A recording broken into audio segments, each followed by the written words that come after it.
같이 기도하겠습니다. 우리를 사랑하시는 자비로우신 주님, 참으로 감사합니다. 우리에게 영원한 천국의 소망을 주시고 또 삶 속에 늘 함께 하시는 것, 또 우리를 통해서 하나님의 귀한 역사를 나타내시고자 하는 것 참으로 감사합니다. 아직도 우리는 많이 연약하고 부족한 것이 많습니다. 하나님께서 도와주셔서 더욱더 그리스도인으로서 합당한 모습을 갖출 수 있게 도와주시고 우리의 마음과 생활이 변하여져서 주변의 많은 사람들에게 복음을 전할 수 있도록 도와주시기를 원합니다.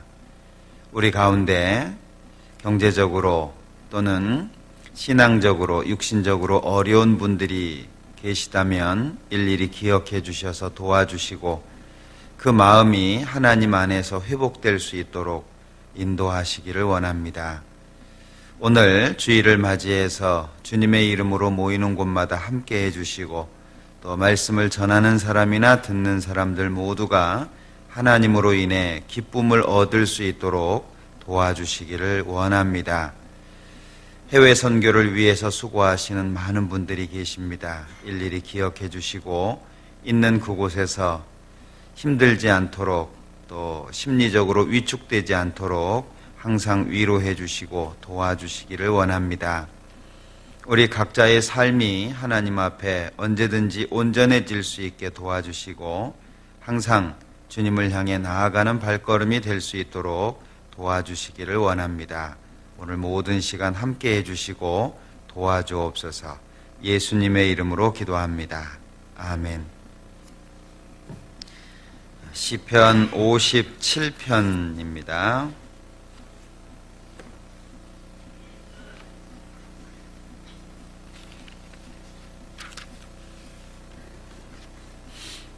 시편 57편 교독하겠습니다. 하나님이여 나를 긍휼히 여기시고 나를 긍휼히 여기소서. 내 영혼이 주께로 피하되 주의 날개 그늘 아래서 이 재앙이 지나기까지 피하리이다. 내가 지극히 높으신 하나님께 부르짖으며 온 나를 위하여 모든 것을 이루시는 하나님께로다. 저가 하늘에서 보내사 나를 삼키려는 자의 비방에서 나를 구원하실지라. 하나님이 그 인자와 진리를 보내시리로다.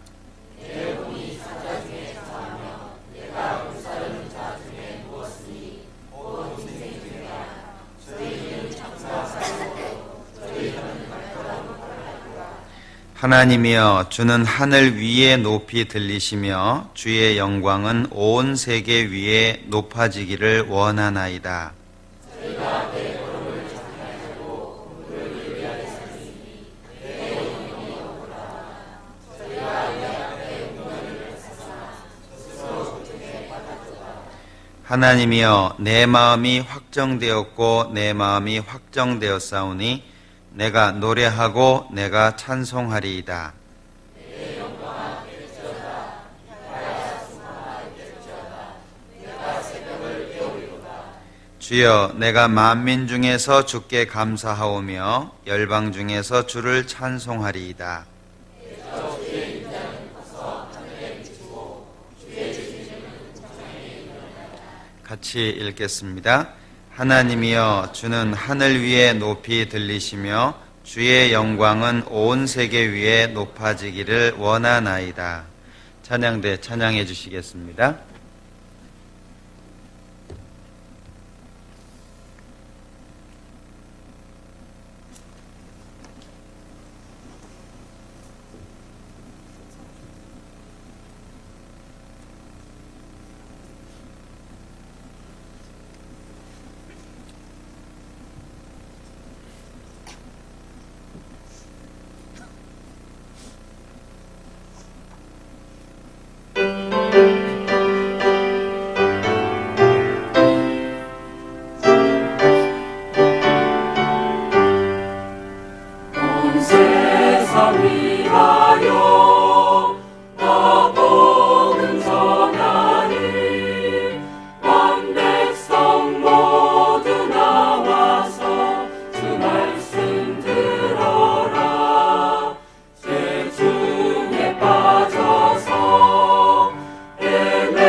나가려 주 돌아가신 것 나 증거하지 않으면 그 사랑 모르리.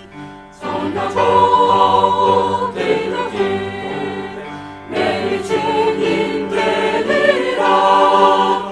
세상 모든 사람들 듣고 그 사랑 알도록.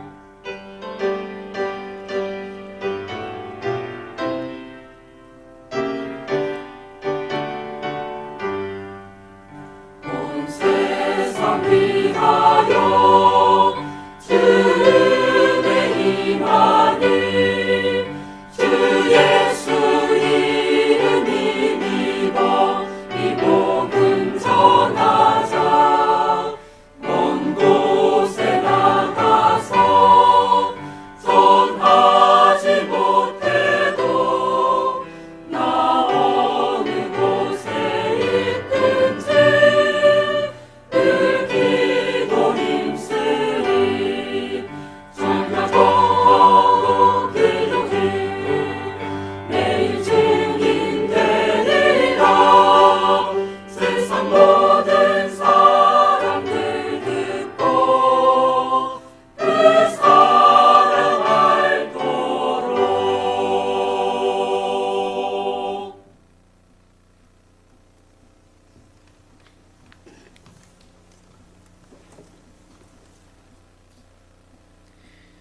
신약성경 마태복음 22장 찾아보겠습니다.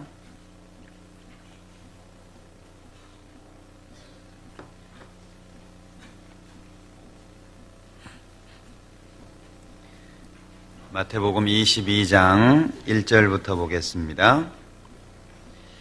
예수께서 다시 비유로 대답하여 가라사대 천국은 마치 자기 아들을 위하여 혼인잔치를 베푼 어떤 임금과 같으니 그 종들을 보내어 그 청한 사람들을 혼인잔치에 오라 하였더니 오기를 싫어하거늘 다시 다른 종들을 보내며 가로되 청한 사람들에게 이르기를 내가 오찬을 준비하되 나의 소와 살찐 짐승을 잡고 모든 것을 갖추었으니 혼인잔치에 오소서 하라 하였더니 저희가 돌아보지도 않고 하나는 자기 밭으로 하나는 자기 상업차로 가고 그 남은 자들은 종들을 잡아 능욕하고 죽이니 임금이 노하여 군대를 보내어 그 살인한 자들을 진멸하고 그 동리를 불사르고 이에 종들에게 이르되 혼인잔치는 예비되었으나 청한 사람들은 합당치 아니하니 사거리 길에 가서 사람을 만나는 대로 혼인잔치에 청하여 오너라 한데 종들이 길에 나가 악한 자나 선한 자나 만나는 대로 모두 데려오니 혼인잔치에 손이 가득한지라. 임금이 손을 보러 들어올새 거기서 예복을 입지 않은 한 사람을 보고 가로되 친구여 어찌하여 예복을 입지 않고 여기 들어왔느냐 하니 저가 유구무원이언을 임금이 사환들에게 말하되 그 수족을 결박하여 바깥 어둠에 내어 던지라. 거기서 슬피 울며 이를 갈미 있으리라 하니라. 청함을 받은 자는 많되 택함을 입은 자는 적으니라. 거기까지입니다. 날씨가 상당히 쌀쌀해졌습니다. 이제 본격적으로 추위가 오는 것 같은데 건강 조심하시고 또 환절기 때 몸이 상하는 경우가 많으니까 옷도 좀 따뜻하게 입으시고요. 건강 조심하셨으면 좋겠습니다. 오늘은 추수감사절인 거 혹시 아십니까? 오늘이 추수감사절. 한국은 미국의 선교사가 최초로 들어온 날을 기념으로 해서 추수감사절을 시작을 했는데 11월 셋째 주 수요일 날 한국에 처음으로 선교사가 들어왔답니다. 그것이 이제 시간이 흐르면서 주일날로, 그래서 매년 11월 셋째 주 주일날은 추수감사절로 이렇게 다른 교회들에서는 많이들 지키죠? 추수감사절. 예, 추수감사절 되면 생각나는 거 있습니까? 아마 시골에 교회 다녀보신 분들은 추억이 많이 있으실 것 같아요. 그죠? 이렇게 강단에다가 잔뜩 쌓아놓잖아요. 그래서 1년 농사 지은 것 중에 가장 큰 거, 호박도 막 애만한 거, 이런 거 올려놓죠. 농사 지었던 것을 올려놓고 하나님께서 도와주심에 감사하는 그런 추수감사절을 지내는데, 우리는 좀 맹맹하죠. 내년에는 우리도 추수감사절을 할까 싶어요. 그러면 농사 짓는 분들이 별로 안 계셔서 가지고 올 것은 별로 없겠습니다만은 어떻게 할까요? 뭐 LG 다니시는 분들은 LCD 하나 갖다 놓고 뭐 이렇게 할까요? 하여튼 우리가 1년 중에 하나님 앞에 감사할 수 있는 시간이 있다는 것은 기억하는 게 필요할 것 같습니다. 왜냐하면 요즘에는 감사를 모르고 사는 시대잖아요. 도움을 받아도 감사할 줄 모르고, 그리고 염치 없는 사람이라고 말을 하는데, 부끄러움도 잘 모르고, 자기가 하는 행동에 대해서 잘잘못을 잘 구별 못하는 그런 시대가 된 것 같습니다. 그런데 우리는 하나님께서 도와주셨기 때문에 오늘까지 살고 있잖아요. 크든 적든 우리는 하나님의 도움을 받고 살아가고 있습니다. 그런데 그런 도움에 대해서 기억하고 감사할 수 있는 그런 시간을 갖는다는 것이 굉장히 중요합니다. 제가 이 추수감사절에 대해서 몇 가지를 좀 알아봤더니, 미국 같은 경우에는 그 청교도들에 의해서 시작이 됐답니다. 청교도들의 후예가 생명의 그 보장을 얻지 못하고 살고 있었죠. 그래서 영국에서 좀 더 나은 곳, 생명의 보장이 되는 곳을 찾기 위해서 간 곳이 첫 번째가 네덜란드랍니다. 그런데 거기에서도 그렇게 좋은 환경이 안 되었기 때문에 이 청교도들이 돈을 벌어서 배를 하나 사게 됩니다. 그리고 그 배에 102명이 타고 65일을 항해한 끝에 지금의 미국, 저쪽 동부 쪽이죠. 거기에 처음 도착을 하게 됩니다. 그리고 제일 먼저 교회당을 짓고, 그리고 1년 뒤에 그날을 기념해서 추수감사절을 처음으로 이제 지내게 됐다라고 얘기를 합니다. 인디언들도 초청을 하고 추수감사절을 지내는데 아마 고기가 없었던 모양이에요. 그래서 새를 잡으려고 나갔는데 칠면조를 잡았답니다. 그래서 미국은 추수감사절 때 칠면조 고기를 먹죠. 그게 이제 유래가 됐다고 얘기를 합니다. 그러던 것이 1789년 그 조지 워싱턴에 의해서 추수감사절 날이 공식적으로 발표가 되게 되고, 그러다가 3대 그 토마스 제퍼슨에 의해서 폐지가 되었다가 링컨에 의해서 1863년 다시 추수감사절이 부활이 됐고, 1941년 국회에서 정식으로 비준을 받아서 지금까지 추수감사절을 지내는데, 미국은 11월 넷째 주 목요일 날 지낸다고 합니다. 이것은 정해져 있는 것은 아니고 각 나라마다 선교사가 처음 들어왔다든지 어떤 날을 기념해서 시작을 했던 것 같습니다. 우리도 올 한 해 한번 뒤돌아보시고요. 하나님 앞에 감사할 수 있는 것이 무엇인지 좀 뒤돌아보는 그런 좋은 시간이 되면 좋겠다 싶어요. 사실 우리가 받은 것에 대한 감사를 생각할 수 있다. 이건 참 좋은 일 같아요. 그죠? 누군가에게 감사할 수 있다. 그리고 받은 은혜를 기억할 수 있다는 것은 참 좋은 것이라고 생각이 되고, 저는 이 추수감사절에 대해서 생각해 보면서 많은 걸 이렇게 쌓아놓고 하나님 앞에 감사하잖아요. 그런데 나는 뭘 쌓아놓을까? 하나님 앞에 감사하려면 하나님 이렇게 도와주셔서 감사합니다. 그것이 있어야 되는데, 단상 위에 뭐 여러 가지 과일들, 곡식을 올려놓을 수는 없고, 과연 나는 하나님 앞에 무엇을 놓고 하나님 앞에 감사할 건가 하는 생각을 해봤어요. 하나님이 받으시기에 제일 좋은 그런 열매는 무엇일까?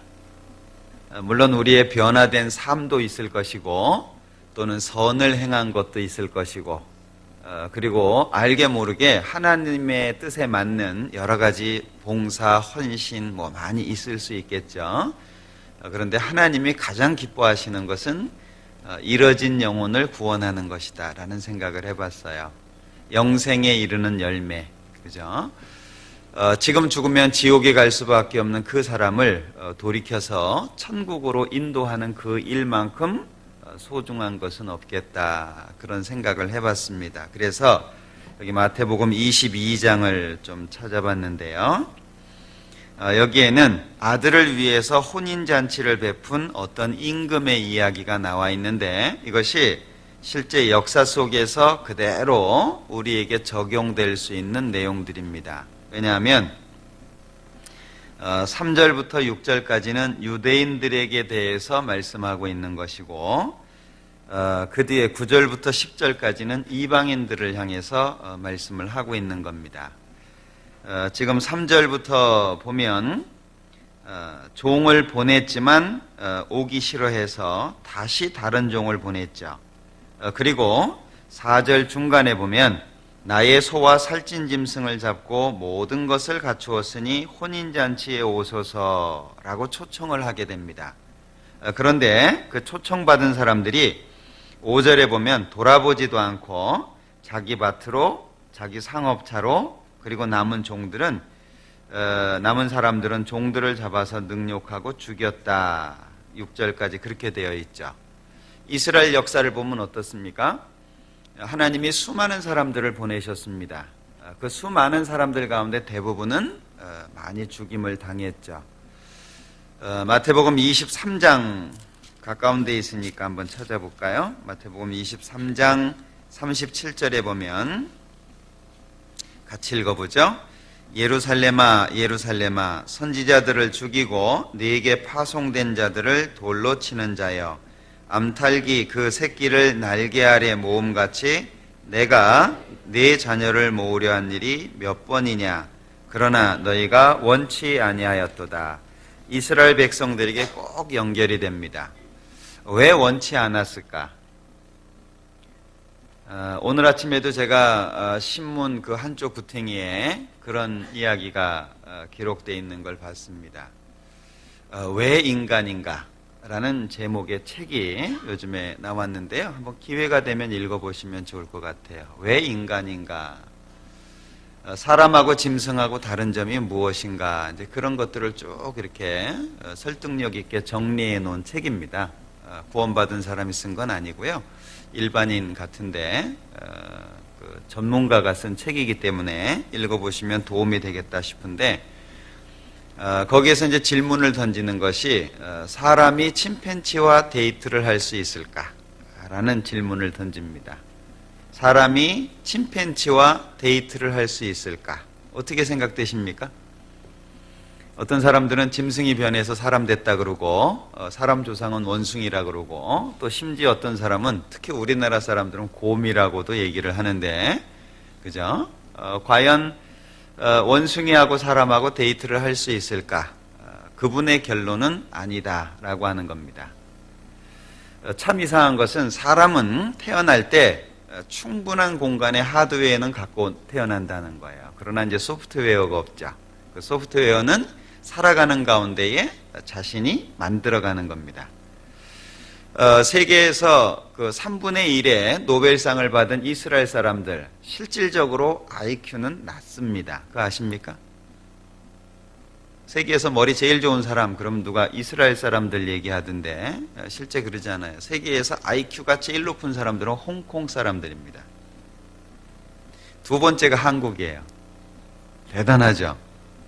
예? 그 지능지수가 세계에서 두 번째로 높은 민족이 한국 민족입니다. 예, 그 다음에 일본, 북한 뭐 이런 식으로 나가는데 주로 아시아계 쪽이에요. 그래서 궁금해가지고 이스라엘은 도대체 몇 몇 등이나 될까 하고 찾아봤더니 자료마다 조금씩 다른데 제가 찾아본 자료에는 41번째. 우리나라는 IQ가 106, 그리고 이스라엘은 94. 제가 찾아본 게 맞으면 그럴 것 같아요. 94. 네, 94. 근데 왜 그들은 3분의 1에 해당하는 노벨상을 받을 수 있었을까? 교육의 차이라고 얘기를 하더라고요. 그러니까 그 사람들은 창의적인 교육을 받고 한국 사람들은 거의 그냥 문답식의 그 암기식의, 그래서 교육 방법이 다르다. 그래서 미국의 그 아이비리그, 미국에서 알아주는 그 대학들을 다니고 있는 그런 한인들이 졸업하는 확률이 56%래요. 그러면 34%는 졸업을 못 한다는 거예요. 왜냐하면 수업을 못 따라간대요. 우리는 암기식이지만 미국 같은 경우에는 창의적이잖아요. 그러니까 그걸 못 쫓아간다라고 하는 거죠. 그래서 머리는 좋은데 그 머리를 제대로 활용할 수 있는 교육이 바르지 못한 민족이 한국이다. 이제 그런 얘기를 봤습니다. 어찌됐든 우리는 어쩔까요? 그 좋은 머리를 갖고 어째서 사람들은 원숭이가 조상이라고 얘기를 할까? 이게 간단한 문제가 아니죠. 왜냐하면 삶의 방향이나 삶의 목적 그리고 가치관이 거기에서 결정이 됩니다. 우리가 전도를 하게 될 때 사람들이 대부분 원치 않는 것이 종교적인 측면으로 생각하기 때문에 그렇잖아요. 그런데 하나님을 배우는 것은 종교가 아니라는 거 아시죠? 이건 개인적인 문제입니다. 정말 하나님이 계시고 하나님이 우주 만물을 창조하셨다면 이건 종교적인 차원이 아니고 개인적인 차이예요. 우리는 이 세상의 법 가운데에서 가장 큰 법을 배은망덕이라고 합니다. 은혜를 배반하고 덕을 잊어버리는 거죠. 그래서 부모를 공경하지 않는 죄를 가장 큰 죄로 칩니다. 왜냐하면 부모에게 효도를 하지 못하면 호로자식이라 그러잖아요. 아주 치욕적인 말입니다. 왜냐하면 부모가 없으면 자기가 없다는 거예요. 내가 지금 있는 것은 부모 때문이라는 겁니다. 그래서 사람들이 지키는 법 중에 부모를 공경하는 게 가장 큰 거예요. 그런데 처음 시작을 따져보면 만약에 하나님에 의해서 우리가 시작됐다면 하나님을 믿지 않는 것은 호로자식이에요. 그죠? 근데 그런 중요한 문제를 사람들은 심각하게 생각하지 않아요. 왜냐하면 죽으면 끝이라고 생각하니까. 이 세상이 전부라고 생각하니까. 그러니까 남들보다 잘 살아야 되고 젊었을 때 한 푼이라도 더 벌어야 된다고 생각을 하는 거예요. 그러니까 전도할 때 아주 많이 부딪히는 부분이 종교적인 측면이라고 하는 그런 생각인 것 같아요. 그래서 참 이상한 것은 천국 지옥을 얘기하면 가봤냐 이렇게 물어봐요. 대부분 그렇게 얘기하죠. 너 가봤냐 이렇게 얘기를 합니다. 근데 죽으면 끝이라는 건 그냥 믿어요. 죽으면 끝이라는 거 확인해 보셨나요? 그거 확인해 보려면 죽어야 되는데. 그죠? 둘 다 확인되지 않았어요. 객관적으로. 그런데 똑같이 죽으면 끝이라는 말도 너 확인해 봤냐? 이렇게 물어봐야 되는데 죽으면 끝이다. 그건 그냥 믿어요. 참 이상하죠? 둘 다 똑같이 확인을 자기는 못 해본 겁니다. 이게 굉장히 중요한 문제인데 사람들은 그렇게 심각하게 생각하지 않는 것 같아요. 그래서 물론 교회가 잘못한 것도 있죠. 성경을 제대로 가르치지 못하고 믿은 사람들이 바르게 살지 못하는 잘못된 부분들도 있습니다. 그런데 중요한 것은 개인적인 경험이 필요하다는 거죠. 그래서 우리가 전도하는 이유가 이제 그런 거잖아요. 모르고 지옥 가면 얼마나 억울해요. 천국 갈 수 있는 길이 있는데도 불구하고 그걸 모르고 지옥 간다면 얼마나 슬픈 이야기겠어요. 그래서 이 이스라엘 사람들이 그랬다는 거예요. 계속해서 하나님이 종들을 보냈지만 결국에 받아들이지 않고 결국에 예수님까지 십자가에 못 박아 죽이게 되잖아요.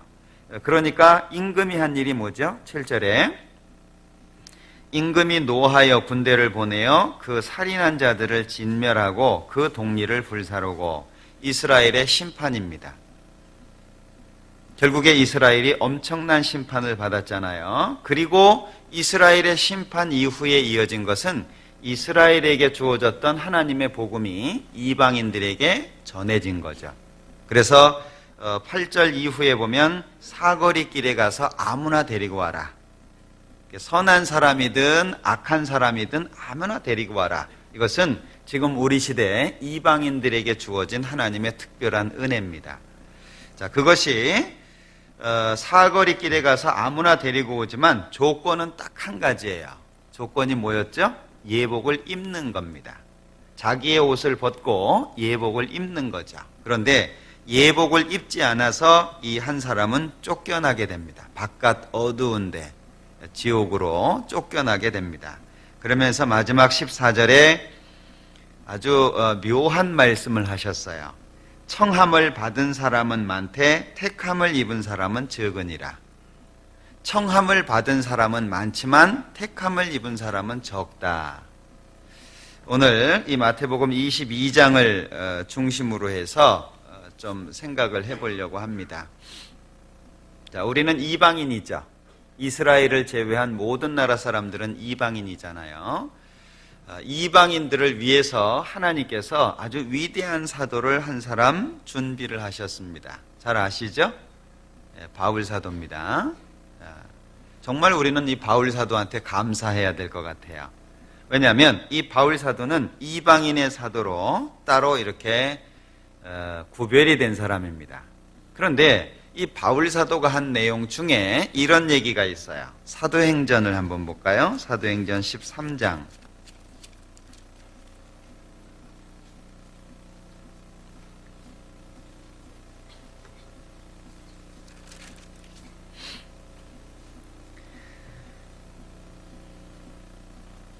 (45절입니다)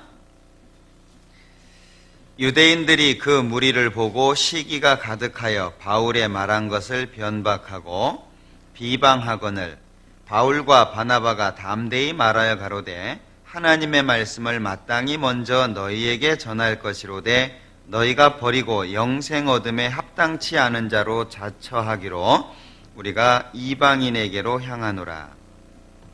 자, 이것이 이스라엘 사람들에게는 아주 슬픈 일이죠. 유대인들에게는 아주 안 좋은 일입니다. 그러나 이방인에게는 아주 좋은 일이죠.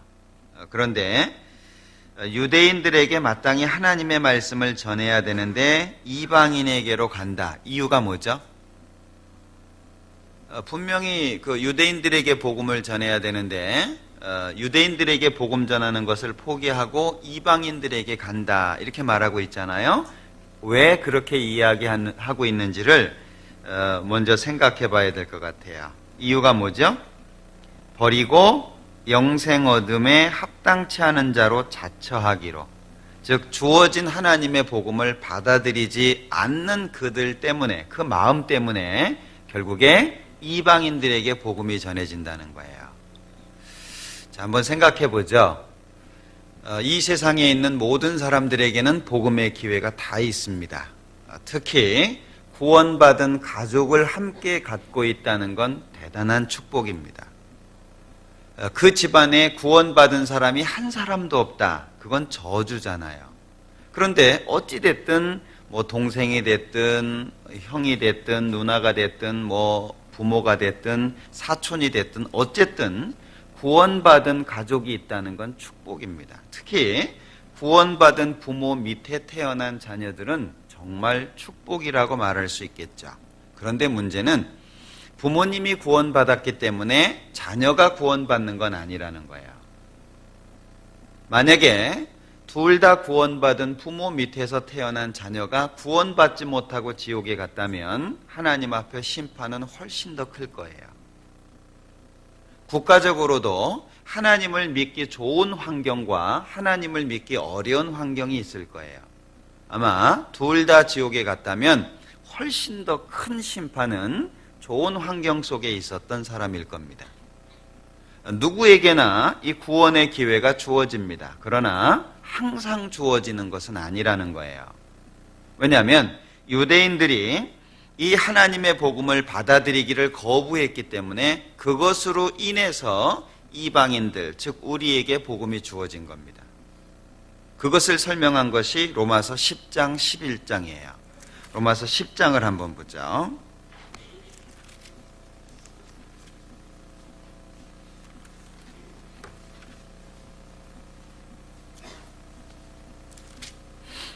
로마서 10장 18절입니다. 그러나 내가 말하노니 저희가 듣지 아니하였느뇨. 그렇지 아니하다. 그 소리가 온 땅에 퍼지고 그 말씀이 땅끝까지 이르렀도다 하였느니라. 그러나 내가 말하노니 이스라엘이 알지 못하였느뇨. 먼저 모세가 이르되 내가 백성 아닌 자로 너희를 시기나게 하며 미련한 백성으로서 너희를 노엽게 하리라 하였고, 또 이사야가 매우 담대하여 이르되 내가 구하지 아니하는 자들에게 찾은 바 되고 내게 문의하지 아니하는 자들에게 나타났노라 하였고, 이스라엘을 대하여 가라사대 순종치 아니하고 거스려 말하는 백성에게 내가 종일 내 손을 벌렸노라 하셨느니라. 21절은 이스라엘 사람들에게 말씀하신 거죠. 그러니까 종일 하나님이 손을 벌렸다. 그런데도 불구하고 이스라엘 사람들은 받아들이지 않았다는 거예요. 그래서 하나님은 이방인들에게 복음을 전했는데, 이방인들에게 복음을 전한 이유가 뭐냐? 19절 그러나 내가 말하노니 이스라엘이 알지 못하였느뇨. 먼저 모세가 이르되 내가 백성 아닌 자로서 너희를 시기나게 하며. 백성 아닌 자가 이방인이죠. 이스라엘 사람들은 하나님의 백성으로 택함을 받았잖아요. 그러니까 백성 아닌 자로서 너희, 그러니까 이스라엘 사람들을 시기나게 할 것이고 미련한 백성으로서 너희를 노엽게 하리라. 바울 사도가 이해가 안 됐던 것이 그거죠. 어째서 이방인들은 전하면 복음을 잘 받아들이는데 이스라엘 사람들은 복음을 받아들이지 않느냐라고 하는 문제입니다. 그것이 바울 사도에게는 큰 아픔이 되었어요. 9장을 보겠습니다. 로마서 9장 1절입니다. 내가 그리스도 안에서 참말을 하고 거짓말을 아니하노라. 내게 큰 근심이 있는 것과 마음에 그치지 않는 고통이 있는 것을 내 양심이 성령 안에서 나로 더불어 증거하노니, 나의 형제 곧 골육의 친척을 위하여 내 자신이 저주를 받아 그리스도에게서 끊어질지라도 원하는 바로라. 저희는 이스라엘 사람이라. 이스라엘 백성들의 구원을 위해서 자기가 그리스도에게서 끊어져서 지옥에 간다라고 할지라도 이스라엘이 구원받기를 갈망했던 바울 사도의 마음을 여기에 설명하고 있습니다. 얼마나 원했을까요? 너무나도 많이 원했을 거예요. 예. 그래서 왜 이스라엘이 구원받지 못하는 이유가 무엇인지 그것을 곰곰이 생각하다가 그 이유를 발견하게 된 겁니다. 그게 9장의 내용이에요. 그리고 10장에 와서는 그래서 하나님이 이방인들에게 복음을 주셨구나. 이방인들을 사랑하는 마음도 있었지만 이방인들이 구원받음으로 말미암아 이스라엘 사람들이 시기하도록. 그래서 10장 20절에 보면 또한 이사야가 매우 담대하여 이르되 내가 구하지 아니하는 자들에게 찾은 바 되고 내가 문의하지 아니하는 자들에게 나타났노라. 이방인들에게 하나님이 나타나셨음을 설명하고 있는 겁니다. 그런데 이스라엘은 어쨌냐? 21절 이스라엘을 대하여 가라사대 순종치 아니하고 거스려 말하는 백성에게 내가 종일 내 손을 벌렸노라. 이스라엘은 어떻게 했냐? 순종치 않고 거스려 말했다. 실제 이스라엘 사람들이 얼마나 많은 경험들이 있었습니까? 이스라엘 사람들에게는 역사책이 없다는 거 아시죠? 우리나라는 국사라고 하는 그 역사책, 우리나라 역사가 따로 있습니다. 각 나라마다 역사책이 따로 다 있어요. 근데 이스라엘은 역사책이 없다는 거 아시죠? 못 들어보셨어요? 들어보셨죠? 근데 못 들어본 척 그렇게. 예. 이스라엘은 역사책이 없어요. 왜냐하면 성경이 역사입니다. 그들의 역사. 성경 자체가 그들의 역사책이기 때문에 이스라엘은 특별한 역사책이 없어요. 근데 이 성경을 보면 이스라엘이 얼마나 거역했는지 알 수 있죠. 이집트에서도 하나님은 10번의 기적을 보여주셨습니다. 그런데도 불구하고 그들은 홍해를 건너고 3일째 되는 날 물이 없어서 원망하기 시작했어요. 얼마나 놀라워요. 그 10번의 기적. 그리고 홍해가 갈라지는 기적. 그걸 그들 눈으로 직접 다 봤어요. 그런데도 불구하고 물이 없으니까 또 원망해요. 먹을 것이 없으니까 또 원망을 해요. 그때마다 하나님은 그 마라라고 하는 곳에 나무 하나를 지시해서 집어넣었더니 쓴 물이 달아졌잖아요. 원하는 대로 다 주셨어요. 물 없다 그럼 반석을 쳐서 물을 주셨어요. 고기 없다 그럼 메추라기 보내서 먹게 해주셨어요.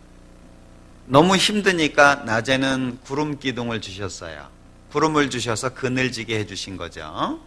그 유럽을 한 번이라도 여행해 보신 분들은 그 구름 기둥이 얼마나 중요한지 아실 거예요.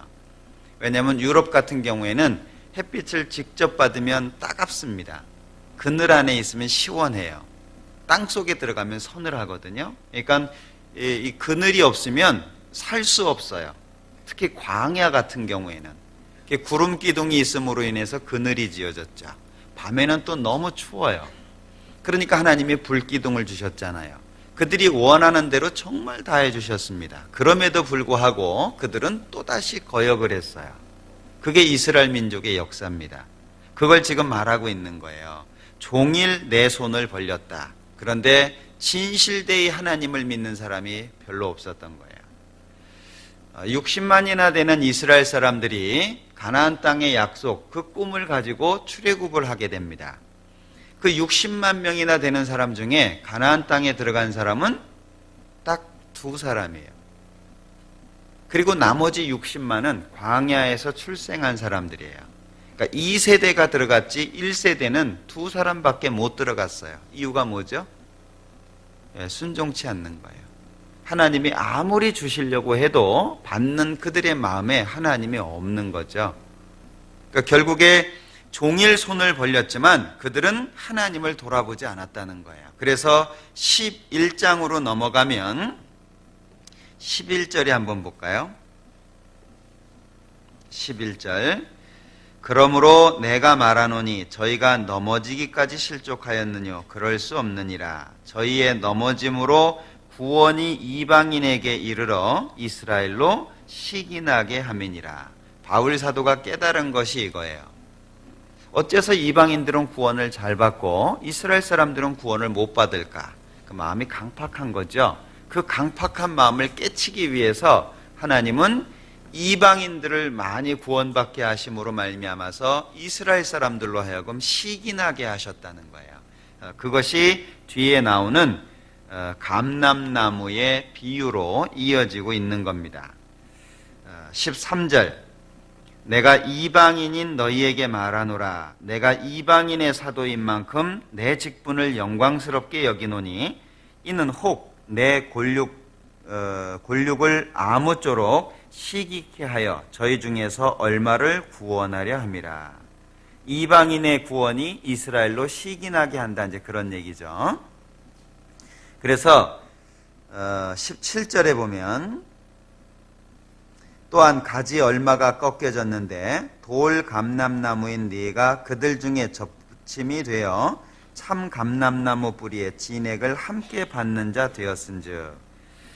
참 감람나무가 있는데 가지가 하나 꺾여졌다는 거예요. 그런데 그 꺾여진 그 자리에 돌 감람나무였던 이방인이 거기에 접붙임을 받았다는 거예요. 그러니까 참 감람나무가 꺾여졌기 때문에 돌 감람나무가 접붙임을 받을 수 있었다 그 얘기죠. 그래서 이방인들의 유대인들의 넘어짐이 이방인들에게는 은혜가 됐다라고 하는 걸 여기에 설명하고 있는 겁니다. 자, 그런데 23절 볼까요? 저희도 믿지 아니하는데 거하지 아니하면 접붙임을 얻으리니 이는 저희를 접붙이실 능력이 하나님께 있습니다. 자, 이게 무슨 말씀이냐면요. 22절부터 보면 그러므로 하나님의 인자와 어미를 보라. 넘어지는 자들에게는 어미가 있으니 너희가 만일 하나님의 인자에 거하면 그 인자가 너희에게 있으리라. 그렇지 않으면 너희도 찍히는 바 되리라. 즉 접붙임을 받은 돌감람나무 이방인들도 하나님 앞에 찍혀질 수 있다. 이제 그런 얘기죠. 그러니까 접붙임을 받았다라고 해서 자만하지 마라. 너희가 특별해서 접붙임을 받은 건 아니고 하나님의 인자하심이 있었기 때문에 접붙임을 받은 거다. 이제 그걸 말하는 겁니다. 그러면서 23절에 저희도 믿지 아니하는데 거하지 아니하면, 말이 좀 어렵죠? 한마디로 얘기하면 저희도 이스라엘 사람도 믿는데 거하면, 그런 얘기죠. 이스라엘 사람들도 믿는데 거하면 접붙임을 얻는다. 즉 이스라엘 사람들에게도 또다시 구원받을 수 있는 기회가 주어질 것을 말씀하고 있죠. 그게 7년 환란 중에 전 3년 반입니다. 이스라엘 사람들에게, 즉 이방인의 충만한 수가 차면 그 다음에 이스라엘로 넘어가도록 돼 있죠. 한 장 반대로 넘겨보시면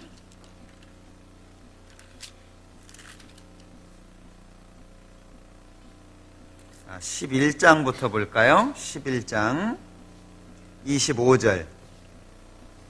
형제들아 너희가 스스로 지혜 있다 함을 면키 위하여 이 비밀을 너희가 모르기를 내가 원치 아니하노니 이 비밀은 이방인의 충만한 수가 들어오기까지 이스라엘의 더러는 완악하게 된 것이라. 그리하여 온 이스라엘이 구원을 얻으리라. 즉 이방인의 충만한 숫자가 차면 그 다음에 이스라엘 사람들에게 다시 복음의 기회가 주어질 거라는 거죠. 9장을 보겠습니다.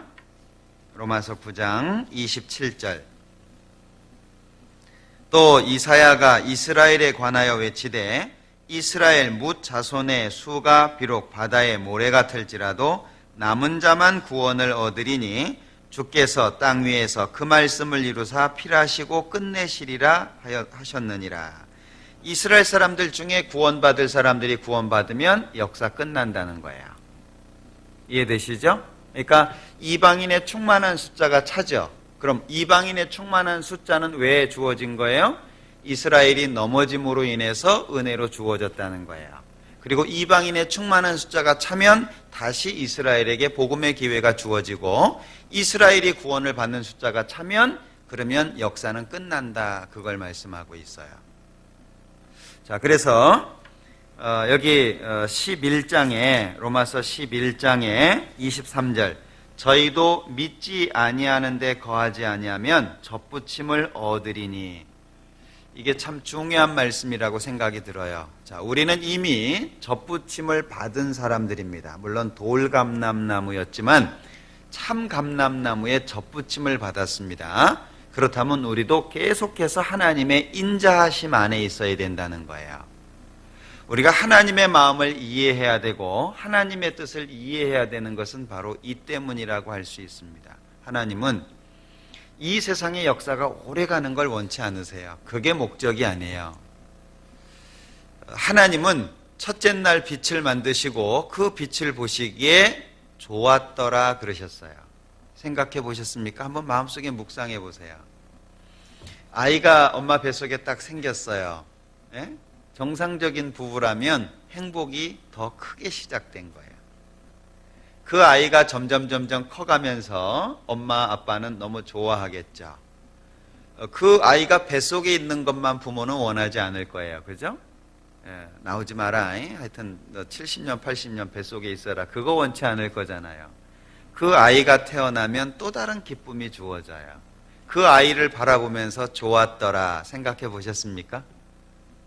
내가 무엇이든 좋아하는, 내가 무엇이든 정말 행복하게 나를 만들 수 있는 무엇인가를 보고 좋았더라 생각해 보셨어요? 하나님은 빛을 만드시고 좋았더라 하셨어요. 그러면 하나님이 창조하신 모든 창조물들은 하나님에게 있어서는 좋은 것들이에요. 좋았더라. 그리고 마지막에 심히 좋았더라. 사람을 만들고 나서는요, 심히 좋았더라. 그러면 사람은 하나님에게 있어서 심히 좋았더라 라고 말씀하실 수 있는 대상이에요. 그래서 사람은 하나님의 사랑의 짝입니다. 영원한 천국에 가야 돼요. 우리는 이제 그것을 알고 소유한 사람들입니다. 그런데 나머지의 삶을 어떻게 살아야 될까? 나는 구원받았으니까 이제 나는 천국 갈 수 있으니까 누구 뭐 다른 사람들이야 어찌 되든 상관없다. 그런 마음으로 산다면 하나님이 보실 때에 좋았더라가 안 되겠죠. 그러니까 싫어하는데도 자꾸 얘기할 수밖에 없어요. 바울 사도 어때요? 가는 곳마다 반대를 받았죠. 참 이상합니다. 이스라엘 사람들, 구원받은 사람들을 누가 반대했어요? 종교인들이 반대를 했어요. 참 이상하죠. 예수님을 누가 반대했어요? 이스라엘 사람들이 반대했다고 착각하시면 안 됩니다. 예수님을 누가 반대했어요? 유대 종교가들이 반대했어요. 이스라엘 사람들은 따라간 거예요. 물론 결국에 하나죠. 참 이상해요. 복음이 전해지면 안 믿는 사람들은 반대 안 해요. 근데 교회 다닌다는 사람들이 반대를 해요. 참 이상해요. 심지어는요, 사도행전 14장을 볼까요? 제가 자주 보는 성경 중에 하나인데, 사도행전 14장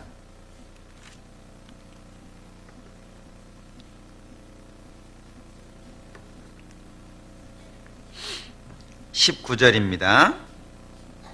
유대인들이 안디옥과 이고니온에서 와서 무리를 초인하여 돌로 바울을 쳐서 죽은 줄로 알고 성 밖에 끌어내치니라.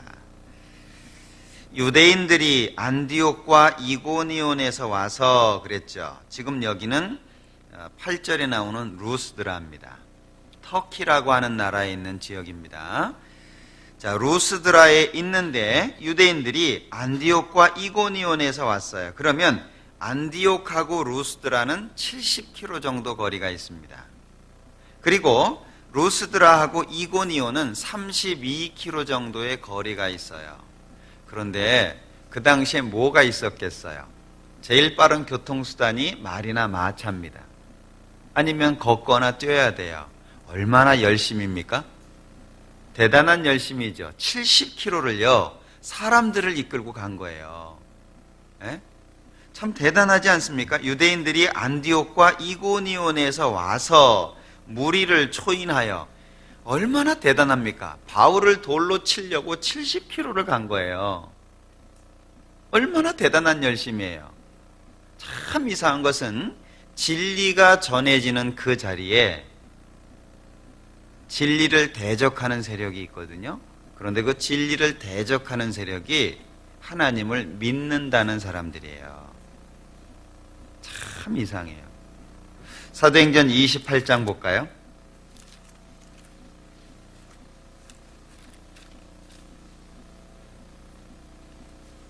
22절.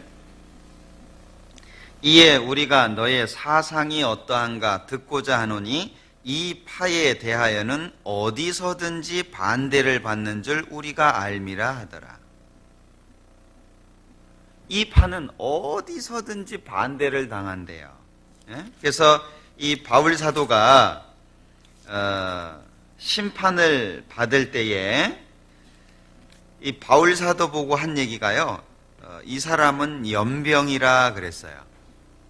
다른 번역에 보면 이놈은 연병 같은 놈이다 이렇게 돼 있거든요. 연병이 뭐예요? 전염병이잖아요. 그러니까 전염병을 퍼뜨리는 사람이다. 왜냐하면 어디 가든지 그냥 퍼지니까. 이 연병이다 그랬고, 천하에 퍼진 유대인을 다 소욕해 하는 자요 나사렛 이단의 괴수라. 나사렛 이단의 괴수라 그랬죠. 근데 이 심판을 누가 고소했냐면 24장, 사도행전 24장 1절에 보면 닷새 후에 대제사장 아나니아가 어떤 장로들과 한 변사 더들로와 함께 내려와서 총독 앞에서 바울을 고소하니라. 누가 고소했어요? 대제사장이 고소를 했어요. 대제사장이 예수님이 직접 뽑은 바울 사도를 고소하고 있어요. 변호사까지 데리고 와가지고. 변사가 변호사거든요. 예. 참 이상하지 않습니까? 대제사장이라고 한다면 이스라엘에게 있어서는 가장 높은 자리에 있는 사람이라고 할 수 있습니다. 성경 박사죠. 제가 가끔 말씀을 드립니다마는 지금도 저는 성경을 읽을 때 잘 이해가 안 되는 것이 있어요. 어째서 동방 박사들이 왔을 때 대제사장들은 안 갔을까? 고민 좀 해보셨습니까? 한번 생각해 보세요. 동방 박사들이 와가지고 헤롯 왕 앞에서 유대인의 왕으로 나신 이가 어디 있냐 물었잖아요.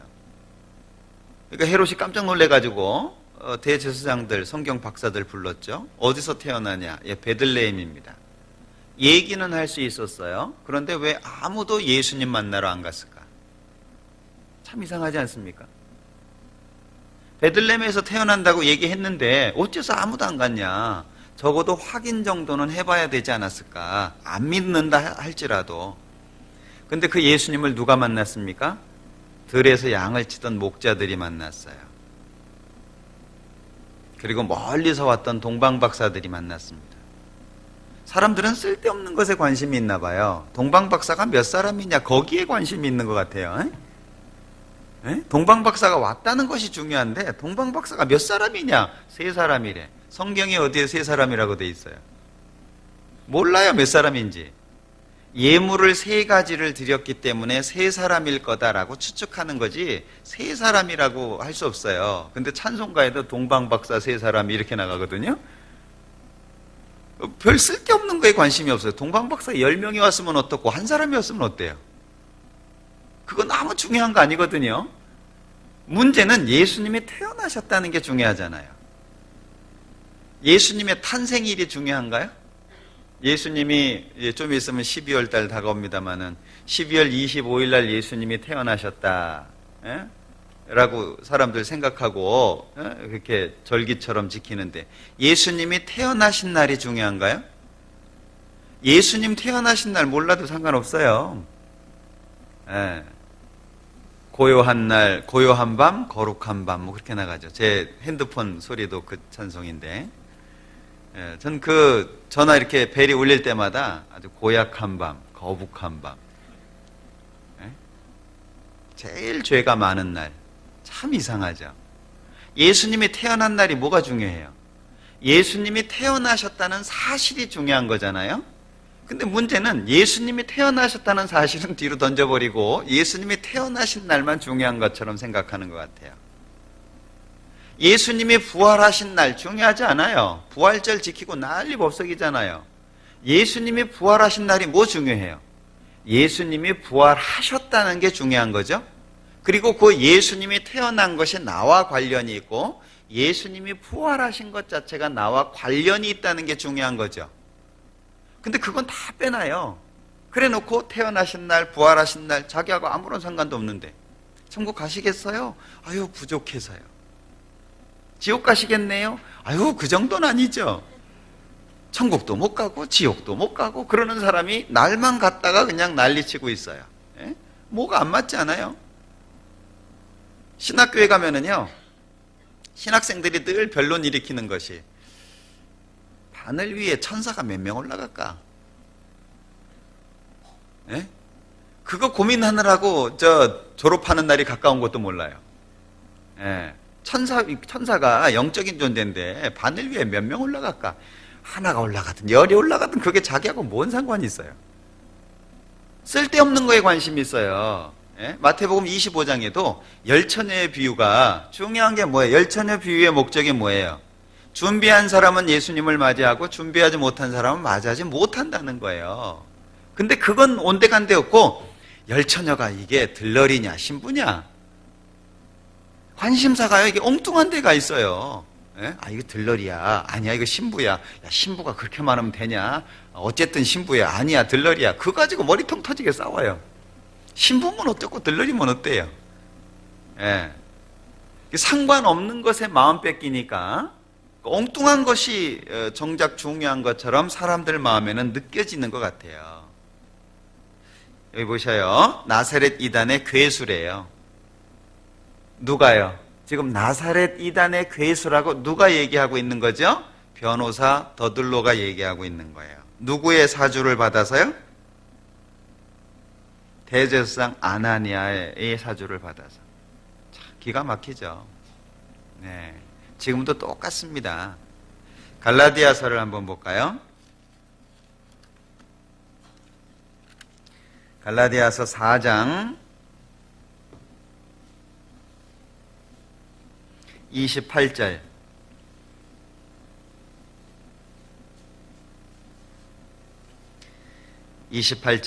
형제들아 너희는 이삭과 같이 약속의 자녀라. 그러나 그때에 육체를 따라 난 자가 성령을 따라 난 자를 핍박한 것 같이 이제도 그러하도다. 육체를 따라 난 자가 성령을 따라 난 자를 핍박한다 그랬죠. 요걸 설명하기 위해서 두 여자를 비교했어요. 하나는 아브라함의 본처였던 사라, 하나는 첩이었던 하갈, 두 사람을 여기 딱 등장을 해놨어요. 24절에 보면 이것은 비유니 이 여자들은 두 언약이라. 하나는 시내 산으로부터 종을 낳은 자니 곧 하갈이죠. 하가라, 이 하가는 아라비아에 있는 시내 산으로 지금 있는 예루살렘과 같은 데니 저가 그 자녀들로 더불어 종노릇하고, 그러니까 하가를 통해서 태어난 사람들은 종이다 그 얘기죠. 26절, 오직 위에 있는 예루살렘은 자유자니 곧 우리 어머니라. 요 우리 어머니라 요거 딱 따가지고 교리 만든 교회 있죠? 어딘지 아셔요? 하나님의 교회. 예. 그래서 하나님 아버지도 있는데 하나님 어머니도 있지 않냐. 그 어머니가 어딨냐? 여기 딱 따가지고 봐라, 여기 예루살렘은 자유자니 곧 우리 어머니라. 그 지금 어머니가 다스리고 있잖아요. 예, 아버지는 먼저 가시고, 예, 이제 임무 교대 하셨어요. 이 희한합니다. 이제 얼마 안 있으면 미국에서 NIV 영어 성경이 나올 거예요. 예? 새로 이렇게 개정된 영어 성경이 나올 텐데 남성적인 표현을 전부 중성적으로 바꿨대요. 남성적인 표현을. 하늘에 계신 우리 아버지요. 그럼 어머니는 왜 뺐냐? 이거 남녀 차별이다. 그래서 하늘에 계신 우리 아버지, 어머니요. 이렇게. 이제 기가 막힌 걸 경험하실 거예요. 점점 시간이 흐를수록. 나의 의로운 오른손으로, 그 왼손잡이는 뭐냐? 예? 그래서 나의 의로운 손으로 이렇게. 예. 그리고 인자라고 하는 표현이 사람, 남자라는 표현으로 쓰여졌거든요. 근데 그 man이라는 남자라는 표현에서 사람이라는 휴먼으로 바꿨어요. 다 중성적으로. 예. 좋겠죠? 남녀 평등의 시대인데. 예. 지금 우리 시대가 말세입니다, 말세. 예. 하나님을 믿는 사람들도 그렇게 믿어요. 그래서 자기들에게 필요하다 싶으면 가서 본따 이렇게 갖다가 교리로 만드는 거예요. 여기 예루살렘은 자유자니 곧 우리 어머니라. 여기 우리 어머니라, 이게 사라를 가리키는 것이고 교회의 모습을 가리키는 겁니다. 하갈과 사라를 비교하고 있는 거예요. 그러니까 사라는 약속을 통해서 이삭을 낳았고, 그 다음에 하갈은 종이잖아요, 종. 예. 그건 약속과 상관없이 태어난 사람이에요. 하나님의 약속은 이삭에게 있었습니다. 예. 그래서 28절에 형제들아 너희는 이삭과 같이 약속의 자녀라. 그러나 그때에 육체를 따라 난 자가 누구예요? 이스마엘이잖아요. 육체를 따라 난 자가 성령을 따라 난 자, 이삭으로 설명할 수 있겠죠? 성령을 따라 난 자를 핍박한 것 같이 이제도 그러하도다. 그러면 구원받은 사람을 구원받지 못한 종교인들이 핍박한다는 거예요. 아유, 교회 가면 됐지 뭔 구원을, 왜 이렇게 구원을 그렇게 얘기하냐고. 예? 참 이상하다고. 아니, 믿으면 됐지 무슨 구원이냐고. 그런 얘기들 많이 하시죠. 내가 믿으니까 교회 나가지 안 믿으면 교회 나가겠냐. 예? 그런 얘기들 많이 하잖아요. 근데 성경에 뭐라고 되어 있습니까? 나더러 주여 주여 하는 자마다 다 천국에 들어갈 것이 아니요. 참 이상하죠.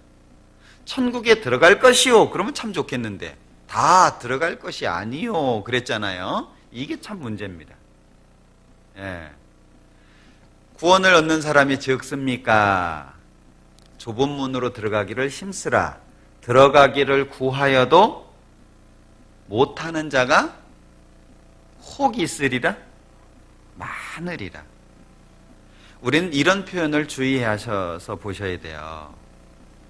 구원받은 사람이라고 할지라도 그걸 주의해서 보셔야 돼요. 왜? 내가 구원받았다고 생각했는데 하나님 앞에 가서 실격자면 어떻게 할 거예요? 이거 생각해 보셨어요? 저는 집회하고 나면 집회할 때 이거 믿어지시는 분 손 들어보세요 그러잖아요. 손 대부분 다 듭니다. 저는 안 믿어요. 손 든다고 믿어졌다고 생각되셔요? 그거는 그냥 한번 궁금해서 얼마나 많은 사람들이 믿음을 가졌을까 궁금해서 하는 그 연례적인 것이고요. 안 믿습니다. 손은 얼마든지 들 수 있어요. 마음에 안 믿어져도 옆 사람 드는데 창피해서 안 들겠어요? 그거는요 사실 아니라고 저는 생각을 해요. 참으로 마음속에 믿어진 사람과 그렇지 못한 사람이 반드시 있어요. 어째서 성경은 우리에게 그런 말씀들을 남겨주셨을까? 주여 주여 하는 자마다 다 가면 좋은데, 그리고 그 주여 주여 하는 사람이 세 종류로 구분이 되어 있다는 거 아시죠? 마태복음 7장을 보겠습니다.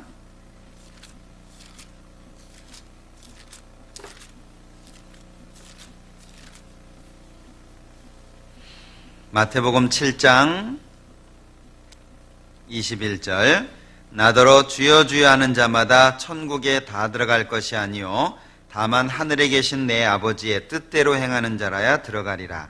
그날에 많은 사람이 나더러 이르되 주여 주여 우리가 주의 이름으로 선지자 노릇하며 주의 이름으로 귀신을 쫓아내며 주의 이름으로 많은 권능을 행치 아니하였나이까 하리니 그때 내가 저에게 밝히 말하되 내가 너희를 도무지 알지 못하니 불법을 행하는 자들아 내게서 떠나가라 하리라.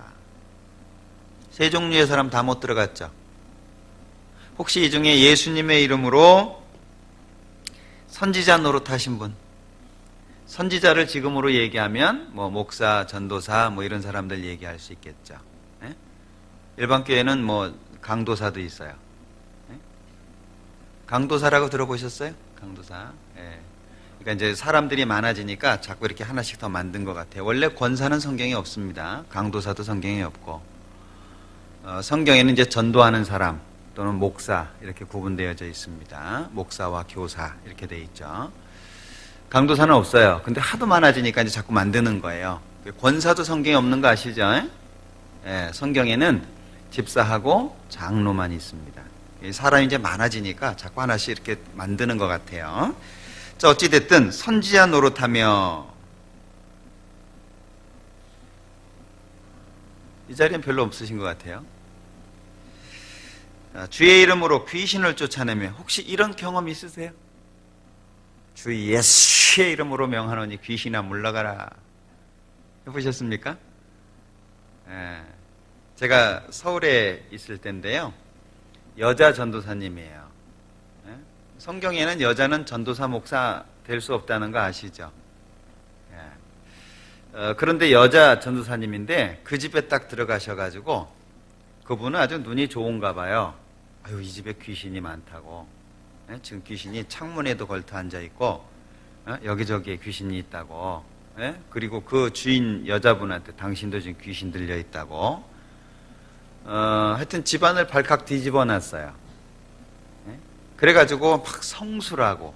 그 이스라엘의 요단강에 가면 요단강물 떠오는 거 아시죠? 그걸 성수로 씁니다. 거룩한 물로. 요단강물 그거 별로 안 깨끗합니다. 그걸 이제 성수라고 그렇게 뿌리는 거예요. 뿌리면서 엑소시스트 영화 보셨습니까? 그런 영화에 보면 이렇게 막 하잖아요. 귀신아 물러가라, 십자가 들이대고 막 이런 거 있잖아요. 십자가 들이댄다고 귀신이 나가는 게 아니에요. 근데 그걸 했더라고요. 그 집에 가서. 그거 바로 잡는데 한참 걸렸어요. 근데 결국에 또 넘어갔더라고요. 아무리 성경 가지고 얘기를 해줘도 성경이 안 믿어져요. 왜? 자기 눈에 보여진 것이 먼저 있으니까. 아직도 그렇게 살고 있는 것 같아요. 참 안타깝죠. 자, 귀신을 쫓아내며 주의 이름으로 많은 권능을 행치 아니하였나이까. 병을 고친다든지 어떤 희한한 능력을 행한다든지 해보셨습니까? 그럼 여기 계신 분들은 해당이 안 되네. 그럼 이렇게 한 사람도 예수님이 불법을 행하는 자들아 내게서 떠나가라 하리라.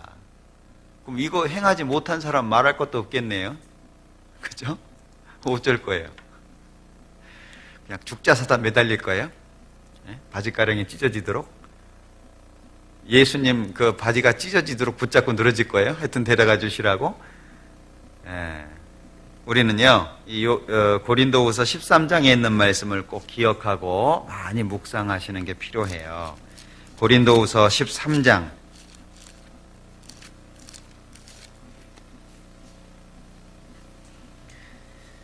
고린도후서 13장 5절 같이 읽어보겠습니다. 너희가 믿음에 있는가 너희 자신을 시험하고 너희 자신을 확증하라. 예수 그리스도께서 너희 안에 계신 줄을 너희가 스스로 알지 못하느냐. 그렇지 않으면 너희가 버리운 자니라. 하나님을 믿는다고 하면서도 버리운 자가 있을 수 있다는 것을 기억하셔야 됩니다. 이건 개인적으로 자꾸 묵상하셔야 돼요. 그런데 구원 받으셨습니까? 이렇게 질문하면 사람들 싫어해요. 천국 가실 수 있어요? 거듭나셨어요? 이런 거 물어보면 싫어합니다.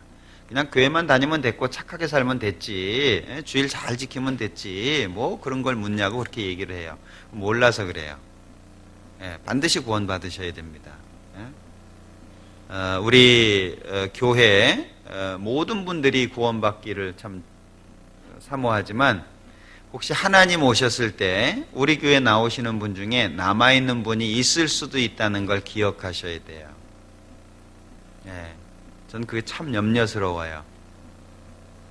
저분이 주님 오시면 갈 수 있을까?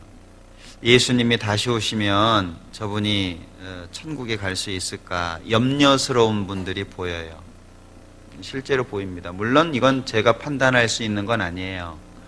하나님만이 아시고 구원받은 자신이 알겠죠. 그런데 열매를 보아 나무를 안다는 말씀처럼 반드시 구원받은 사람이라면 구원받은 사람답게 살 수 있어야 돼요. 구원받은 사람이라면 반드시 변화되는 게 있어야 돼요. 미국에 가가지고 10년을 살았는데 영어 한마디도 모른다. 그건 뭔가 문제가 있는 거죠. 그죠?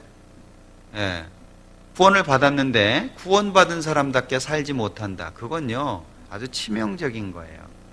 다 우리가 하나님 앞에 가면 참 좋겠는데 아마 남는 사람이 있을 수 있겠다라는 생각을 해요. 그래서 이런 말씀을 주셨다 싶어요. 자꾸 자신을 뒤돌아보고 자꾸 자신을 생각해보고 자꾸 자신의 그 믿음을 생각해보고 우리 내일부터 집회 있잖아요. 그러니까 집회 이렇게 들으실 때 저는 이렇게 집회 들을 때마다 처음 듣는다고 생각하고 들어요.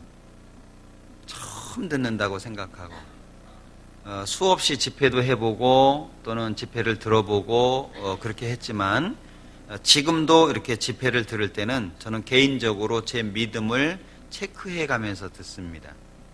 정말 내가 이걸 믿냐? 과연 내가 마음속에 인정하고 있냐? 그런 부분들을 정리하면서 들어요. 그러니까 구원 받았는데 그거 뭐 또 들어? 똑같은 얘기를 또 들어? 그렇게 얘기하시는 분은 잘못되어 있는 마음이에요. 왜 성경에 이렇게 교훈하시겠어요? 여기 교훈하신 내용 중에 뭐예요? 강조되고 있는 것이 자신을 시험하고 자신을 증거하는 거죠. 누가 하는 거예요? 자자가 스스로 자자입니다. 다른 사람이 해주는 게 아니고 본인이 하는 거예요. 정말 내가 구원받았나? 정말 내가 하나님의 사람인가? 내가 성경을 인정하고 천국 갈 수 있는 사람인가? 이것이 아니라면 우리는 지금까지 살아온 모든 것이 아무것도 아니에요. 생각해 보셔요. 한 사람이 구원을 받았으면 또 다른 사람이 구원을 받아야 되죠. 주 예수를 믿으라. 그리하면 너와 내 집이 구원을 얻으리라. 그런데 온 가족이 지옥에서 만났다. 참 기가 막힌 얘기죠. 그죠? 온 가족이 지옥에서 만났다. 거기서 단합돼야 할 수도 없고. 그런데 같이 살았던 사람이 한 사람은 천국 가고 한 사람은 지옥 갔다. 어떨 것 같아요? 제일 큰 책망은 다른 사람이 하는 것이 아니고 자기 스스로 하는 거예요. 딴 사람이 너 미친놈, 그건 무시하면 돼요. 근데 스스로 나는 미친놈이야. 어떤 게 더 큰 영향력을 미칠 것 같아요? 스스로 저주하는 것은요, 그건 누구도 못 막습니다. 왜 슬피 울며 이를 갈까요? 슬피 울며 이를 가는 이유가 뭐겠어요? 지옥에 가가지고요, 뭐 원한이 있고 뭐 그런 것도 있겠지만 스스로 야, 그때 내가 구원받았어야 되는데 너 왜 이렇게 멍청했냐, 너 그때 말씀 잘 들었어야 되는데 그때 기회가 있었잖아. 스스로를 저주하는 것은 아무도 못 막습니다. 예. 우리가 신앙 안에서 자꾸 되새김질을 해야 되는 이유가 그런 거예요. 왜 예수님께서 복음을 전하라고 말씀하셨을까요? 때를 얻든지 못 얻든지 우리에게 복음을 전하라고 하신 말씀, 왜 그렇게 말씀하셨을까요? 그런데 엄청난 경고가 앞에 있다는 거 아시죠? 디모데 후서 4장입니다.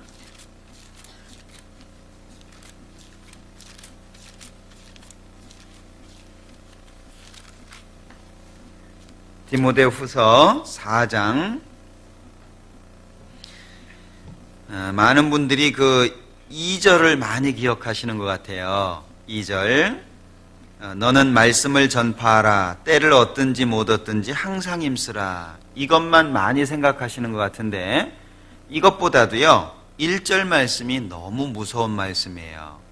1절. 하나님 앞과 산자와 죽은 자를 심판하실 그리스도 예수 앞에서 그의 나타나실 것과 그의 나라를 두고 엄히 명하노니. 엄한 거 느껴지세요? 이게 뭐가 엄하지? 집에 가서 곱씹어 보셔요.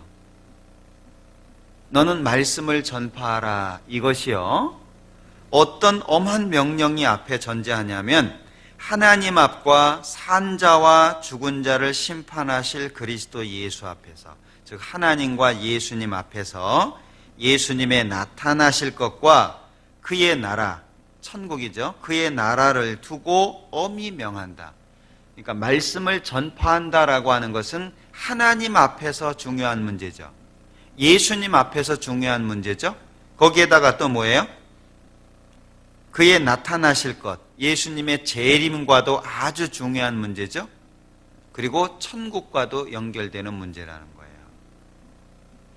내 가족이 심판받는다. 혹시 여러분들 가족 중에 자신의 잘못으로 인해서 가족이 다른 사람으로부터 어려움을 당하는 거 경험하셨어요?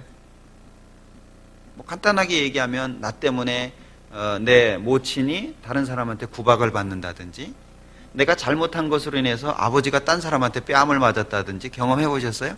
견디겠습니까? 못 견디죠. 예, 그런 것과도 비교할 수 없는 거예요. 엄히 명한다라고 말씀하시잖아요. 이게 전도거든요. 그럼 전도가 뭐예요? 전도라고 하는 것 자체가 도를 전한다는 거예요. 이 도를 전한다, 말한다라고 하는 거거든요. 그러니까 전도는 뭐냐? 말하는 거예요. 내가 믿는 바를 말하는 거예요.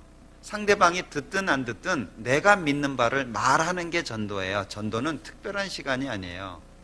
우리의 생활이 전도죠? 우리의 말이 전도예요. 내가 하는 모든 것이 전도라고 하는 거예요. 먹든지 마시든지 무엇을 하든지 다 하나님의 영광을 위해서 해라. 그게 전도잖아요. 전도라고 하는 것 자체는 말하는 겁니다. 말 안 하고서는 전도가 될 수가 없어요. 왜 수많은 믿음의 선진들이 죽어갔습니까? 말해서 죽은 거예요. 말 안 했으면 괜찮아요. 예, 전하는 거예요. 왜 바울 사도는 결국에 목 잘려 죽었습니까? 베드로는 십자가에 거꾸로 매달려 죽었어요. 많은 사람들이 예수님을 믿으면 복 받는데요. 생각해 보세요. 예수님 12명 제자 예수님 믿고 무슨 복 받았어요? 예수 믿으면 복 받는다 그러잖아요. 예수님의 12명의 제자 한 명은 예수님 팔아서 자살해 버렸고, 그 다음에 그 마띠아라고 하는 사람 한 사람 집어넣어서 다시 12이 됐는데 그 12명의 제자 무슨 복 받았어요? 결국에 예수님 전하다가 다 죽었어요. 예. 어떤 사람은 망치에 맞아서 죽었다 그러고요. 어떤 사람은 톱으로 잘라서 죽었다 그러고요. 다 그렇게 죽어갔어요. 목 잘려 죽고, 바울 사도는 목 잘려 죽고, 베드로 십자가에 거꾸로 매달려 죽고. 그 무슨 복이에요? 근데 지금 사람들은 예수 믿으면 복 받는 걸 어떻게 생각해요? 부유해지고 경제적으로 풍부해지고 하는 일마다 다 잘 되고. 이상하지 않아요? 정말 하나님을 사랑하는 사람이라면 그게 이상해야 돼요. 예. 어째서 예수 믿는 사람들은 가는 곳마다 환란이 있었냐? 지금 사람들은 그 생각 안 하죠. 예, 조금만 어려워도요, 막 남들보다 적은 차 타면요, 하나님 앞에 뗐습니다. 예, 하나님 나 미워하시냐고, 좀 더 큰 차로 주시라고. 예, 참 기가 막히죠. 그 시베리아 불꽃 한번 기회 되면 읽어보세요. 소책자입니다. 한 20분이면 읽을 거예요. 시베리아의 불꽃이라고 하는 소책자인데요. 그 옛날 구소련 시대에 그 소련에서 신앙생활하던 분을 독일에서 돈을 주고 빼왔어요. 예, 어떻게 알게 돼가지고 그분을 돈을 주고 빼왔거든요. 근데 그분이 서방 세계에 와가지고 후회하는 거예요. 왜냐하면 자기가 소련에서 신앙생활할 때는 그 추운 날 정말 눈물을 흘리면 흘러내리는 눈물이 얼음이 되는 그런 추위에서도 1시간, 2시간 무릎 꿇고 기도했대요. 그런 추위 가운데에서도. 근데 서방 세계에 나오니까 기도하는 거 보니까 뭐 시원찮지도 않아. 예? 한참 했다는데 5분이요. 몸 기도를 도대체 어떻게 하는지. 예. 그리고 그 소련에서는 한 사람 전도하려면 자기 목숨을 내놔야 돼요. 그 사람이 받아들이면 다행이지만 그 사람이 안 받아들이면 자기가 죽는 거예요. 그 사람 고발하면 자기 잡혀가니까. 근데 서방 세계에 나와보니까 힘들다고 얘기하는 것들이 애들 장난이다 그 얘기예요. 예? 돈이 없어서 힘들고 지하실에서 살아서 힘들고 뭐 직장이 뭐 예? 돈을 조금 줘가지고 어렵고 뭐 잔업해가지고 어렵고 뭐 힘들다고 하는 거 들어보니까는 이건 내가 차라리 서방 세계에 나온 것이 실망스럽다는 거예요. 그게 마지막 간증이 그래요. 거기에 보면 한 사람이 잡혀가는 내용이 나와요. 심한 고문을 받고 결국에 죽을 때가 되니까 시궁창에 처박고 갔어요. 경찰들이. 가족들이 찾다가 시궁창에서 그 가족을 찾습니다. 근데 그 가족이 그 사람이 마지막으로 얘기하는 것이 나에게 이렇게 한 사람을 용서해 주라. 그리고 죽어요. 나한테 이렇게 한 사람을 용서해 주라. 아버지여 저희 죄를 저희에게 돌리지 마옵소서. 예수님의 기도와 일치하죠. 예, 구원받은 사람은 그렇게 살아요. 구원받으면 그렇게 돼야 돼요. 그렇게 안 되는 건 문제가 있는 거예요. 열매를 보고 나무를 안다 그랬잖아요. 예. 근데 지금 예수 믿는다는 사람들 보면은요, 이게 예수를 믿는 건지 예수를 팔아서 돈 벌려고 하는 건지 구분이 안 돼요. 예? 주일날 하러 가는 거, 수요일날 말씀 들으러 가는 거, 그것도 힘들어가지고요. 막, 예? 어려워하고 도대체 신앙을 그렇게 생각한다는 것 자체가 좀 문제잖아요. 하나님 앞과 산자와 죽은 자를 심판하실 그리스도 예수 앞에서 아주 엄하게 명령하는 거죠. 그래서 전도를 구원받은 사람들에게는 사명이라고 말을 합니다. 사명. 그 명자가 목숨 명자인 거 아시죠? 예, 이건 목숨 걸고 해야 될 일이에요. 전도하는 것은. 그러니까 아무리 반대를 해도요, 계속 얘기하잖아요. 그죠? 또 얘기하고, 또 얘기하고, 싫어하는데도. 예, 저도 친어머님 전도하는데 15년 걸렸어요. 아버님, 그리고 새어머님 전도하는데 5년 걸렸습니다. 얼마나 싸웠겠어요? 예, 이제 넌 자식 아니다 하며 별소리 다 하고, 저희 아버님은 저희가 왔다 가면 마당에 소금 뿌리셨어요. 재수없다고. 얼마나 싫어하셨는지. 예, 그래도 그냥 있을 수 있어요. 예, 한 번은 자다가 도저히 안 되겠어요. 아버님이 파주에 지금 계신데, 경기도 파주 쪽에 계신데, 제가 서울에서 있을 때요, 자다가 안 되겠어요. 그래서 기차 타고 내려갔어요. 연락도 안 드리고. 밤중에 아이가 오니까 놀라셨죠, 부모님이. 예? 2분 앉혀놓고 제가 일장 연설을 했어요. 한 3시간 가까이 했던 것 같아요. 예? 앉혀놓고 제가 이제 집회를 한 거예요. 첫째 날부터 기억나는 말씀들을 막 끄집어내가지고요. 막 쫙 첫째 날, 둘째 날, 셋째 날, 넷째 날 쫙 얘기했어요. 근데 아버님이 끝까지 잘 들으시대요. 막 지옥이 있고 천국이 있고 막 마지막 때는 어떻고 막 바코드를 찍고 막 별 얘기 다 했던 것 같아요. 그때. 예? 어디서 그렇게 기억이 났는지. 예, 그렇게 다 하여튼 들으셨어요, 아버님이. 예, 다 듣고 나서 아버님이 딱 한 말씀 하셨거든요. 미친놈. 예, 뭐 그래도 그냥 있을 수 있나요? 그냥 놔두면 지옥 가시는데.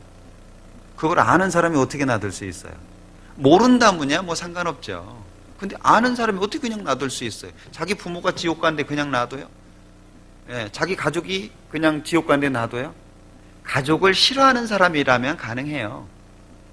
예, 가족이야 뭐 지는 지고 나는 나고 너 잘됐다 너 이놈 지옥 가가지고 맛 좀 봐라 너 나 힘들게 했지 뭐 그러려면 그냥 놔둘 수 있어요. 예, 근데 어떻게 그냥 놔둘 수 있어요? 도저히 못 놔두죠. 그러니까 또 얘기하는 거예요. 싫어하는데도 너 딴 건 다 좋은데 그 얘기만 하지 마라 제발 그 얘기만. 예? 근데 또 하죠. 왜요? 안 할 수가 없어요. 예레미야 봐봐요. 내가 다시는 하나님의 이름으로 말 하나 바라네. 절대 내가 얘기 안 한다. 그럼 어떻다고요? 예? 중심이 불 붙는 것 같아서 골수에 사무쳐요. 골수에 사무쳐요. 견딜 수 없나이다. 네, 얘기 안 해. 그래, 너 같은 놈 지옥까지 딱 맞아. 내가 절대 얘기 하나 봐라. 뒤돌아놓고 나서, 야, 그래도 한번 들어야지. 또 얘기해요. 안 할 수가 없어요. 예. 그게 구원받은 사람의 마음이에요. 군대 집힌 자에게 예수님이 뭐라 그러셨어요? 내가 예수님 따라가겠습니다. 라고 얘기할 때, 하나님께서 너를 어떻게 불쌍히 여기신 것을 네 친족에게 고하라. 네 친족한테 가서 고해라. 네가 어떻게 하나님의 은혜를 받았는지 얘기해라. 예. 그게 우리의 사명이에요. 그 사명을 지키지 않는 한 우리는 하나님 앞에 절대 떳떳할 수 없을 거예요. 예. 여호와께서 내게 주신 모든 은혜를 무엇으로 보답할고 뭐로 보답할래요? 예? 우리 어머님들 다 외우셨죠? 무엇으로 보답할래요? 내가 구원의 잔을 들고 다 외우셨을 텐데, 예? 예. 구원의 잔을 들고, 예. 구원의 잔을 든다는 게 뭐예요? 구원의 잔을 드는 게 뭐예요? 이 든다라고 하는 것은 모든 사람들의 시선을 끄는 거죠. 예. 다른 사람 앞에 보여진다는 거예요. 구원의 잔을 들고. 내가 이렇게 보여지도록 살겠다 그런 얘기예요. 하나님의 모든 백성, 여호와의 모든 백성 앞에서 그 사실을 선포할 수 있어야 돼요. 예. 내가 구원받은 사실, 하나님이 나를 어떻게 사랑하셨는지, 내가 어떻게 믿음을 갖게 되었는지, 천국이 얼마나 좋은지, 지옥이 얼마나 무서운지, 왜 내가 이렇게 할 수밖에 없는지 선포할 수밖에 없어야 돼요. 그것이 전도예요. 그러니까 하나님이 가장 좋아하시는 열매가 무엇일까? 어째서 임금은 아들을 위해서 혼인잔치를 했는데 안 오면 그만이잖아요. 백성들 좀 많았다고 뭐 대수예요? 예, 장관들이나 데려다 놓고 하면 되지. 뭐하러 백성들을 모으려고 그래요?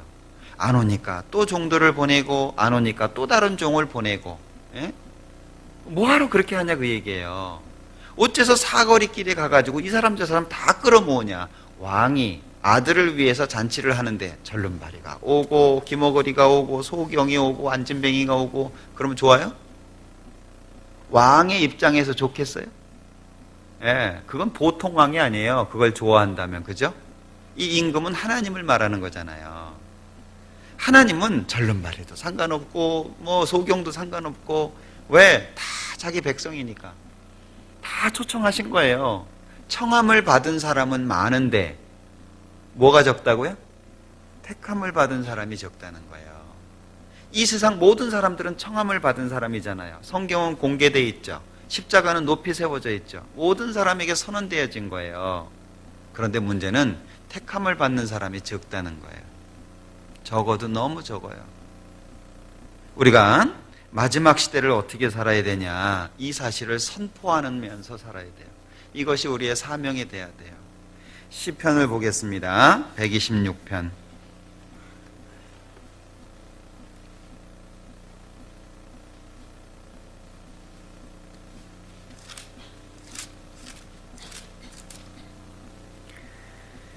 시편 126편 5절 6절 같이 읽겠습니다.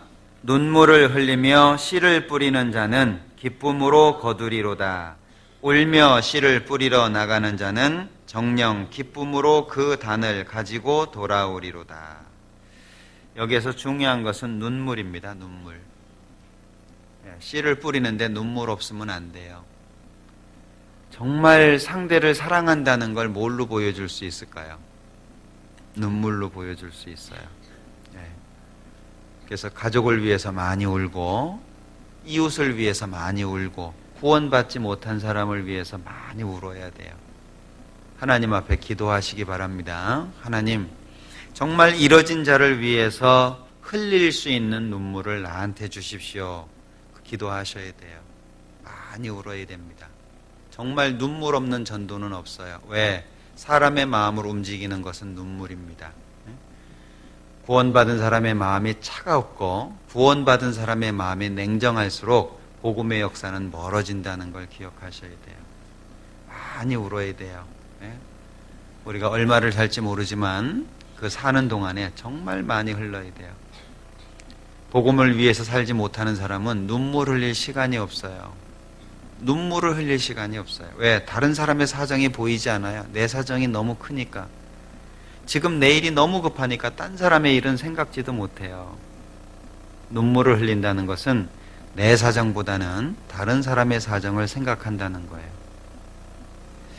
이 시편 126편 기억하시고 많은 눈물 가운데 좀 더 많은 사람이 하나님의 품으로 돌아왔으면 좋겠습니다. 같이 기도하겠습니다. 우리를 사랑하시는 자비로우신 주님 감사합니다. 우리에게 크신 사랑과 은혜를 주시고 또 함께 할 수 있는 많은 형제자매들을 주신 것을 감사합니다. 오늘도 말씀을 통해서 우리가 무엇을 위해서 살아야 될지 배웠습니다. 우리에게 더 많은 눈물을 주시고 그리고 간절한 마음을 주시고 애타는 마음을 주시기를 기도합니다. 더 많은 사람들이 우리를 통해서 구원받을 수 있게 하시고 하나님의 크신 능력으로 더 큰 하나님의 사랑이 나타날 수 있도록 도와주옵소서. 예수님의 이름으로 기도합니다. 아멘. 찬송 같이 하겠습니다. 258장.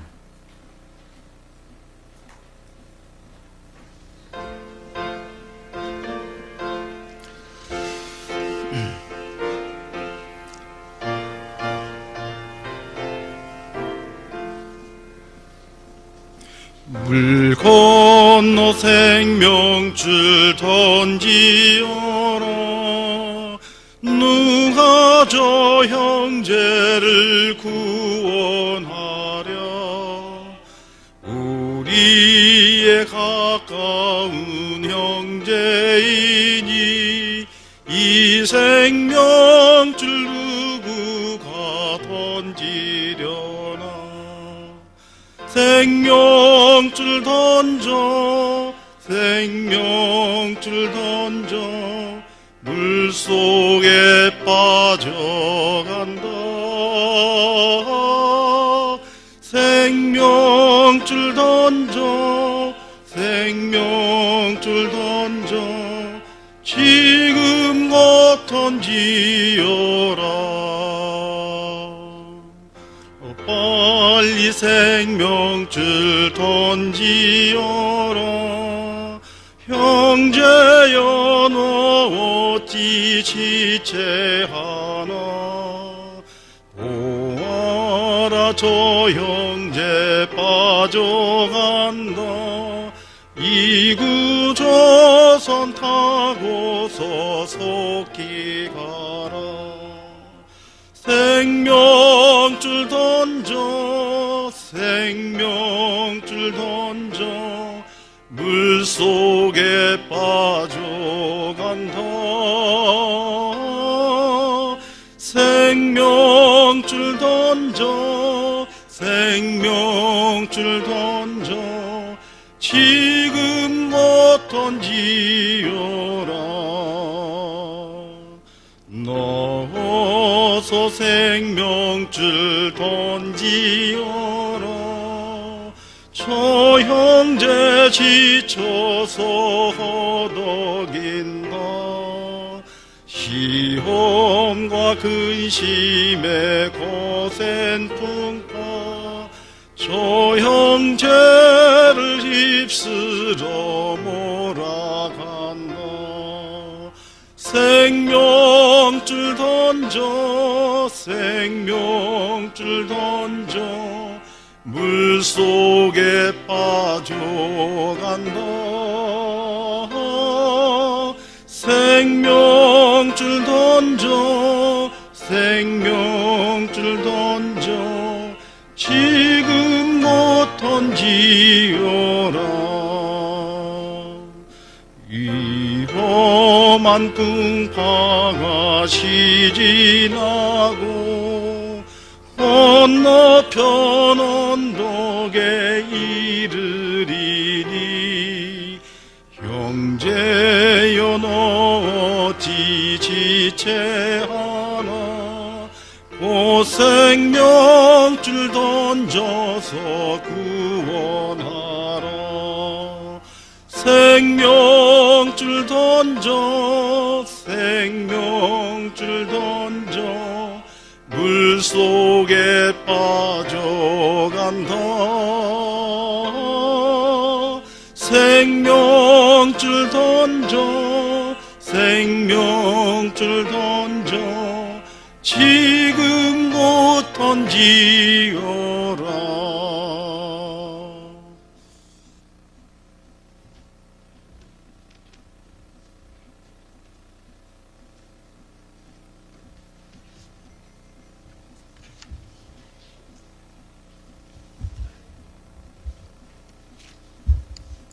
네, 광고 말씀 드리겠습니다.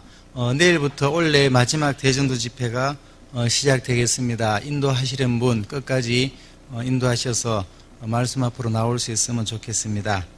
그리고 아울러 낮 집회도 12월 7일부터 12일까지 있는 것 기억해 주시면 감사하겠습니다. 그리고 내일부터 구미뿐 아니라 가까운 안동교회, 영천교회, 대구 강북교회, 경주교회 여러 군데서 집회가 시작됩니다. 함께 기억해 주시고 기도해 주시면 감사하겠습니다. 그리고 경북 북부권 집회 방문이 목요일 안동교회에서 있습니다. 목요일 구미교회에서 10시 30분에 출발 예정입니다. 북부권 집회 방문 원하시는 형제 자매님께서는 10시 반에 출발하실 수 있도록 목요일 교회당으로 오시면 되겠습니다. 그리고 2010년 생명의 빛 신청자를 지금 서적부에서 받고 있습니다. 서적부 창문에 신청자 명단을 기록할 수 있도록 붙여놨습니다. 이름을 기입해 주시면 감사하겠습니다. 연간 구독료는 12,000원 되겠습니다. 그리고 동계 수련회 계획이 12월 31일부터 1월 2일까지 목요일부터 토요일까지입니다. 우리 구미교회는 작년과 같이 대구교회에서 있을 예정입니다. 자세한 세부사항은 나중에 따로 전달하도록 하겠습니다. 그리고 광고 후에 구역장님께서는 대강당 앞으로 잠깐 남아주시면 감사하겠습니다. 그리고 내년 4월에 우리 독일교회 방문하기로 독일교회 집회 우리 구미교회에서 하시기로 계획되어 있었는데 5월로 변경이 되었습니다. 일정은 자세한 일정은 추후되어 봐야 알겠지만 지금 계획으로는 5월 20일부터 5월 29일까지입니다. 참석을 희망하시는 형제 자매님들께서는 미리 준비해 주셨으면 감사하겠습니다. 주시면 감사하겠습니다. 그리고 자매님들이 가능하시면 동반을 좀 많이 해주시면 감사하겠습니다. 그 독일교회 자매님들이 함께 가셔서 같이 교제를 원하시는 분들이 많이 있으신 모양입니다. 그리고 제주 감귤 신청하실 분은 우리 자판기 앞에다가 신청자를 놓았습니다. 여러분이 기록해 주셨는데 오늘까지 하고 마감을 하겠습니다. 그리고 20일부터 작업을 하고 25일부터 배송을 한다고 합니다. 오늘까지 마감해 주시면 감사하겠습니다. 그리고 내일부터 집회인 관계로 오늘 우리 대강당 청소를 봉사회에서 오늘 좀 깨끗하게 해주셨으면 감사하겠습니다. 네, 이상 광고 마쳤습니다. 즐거운 주일 되십시오.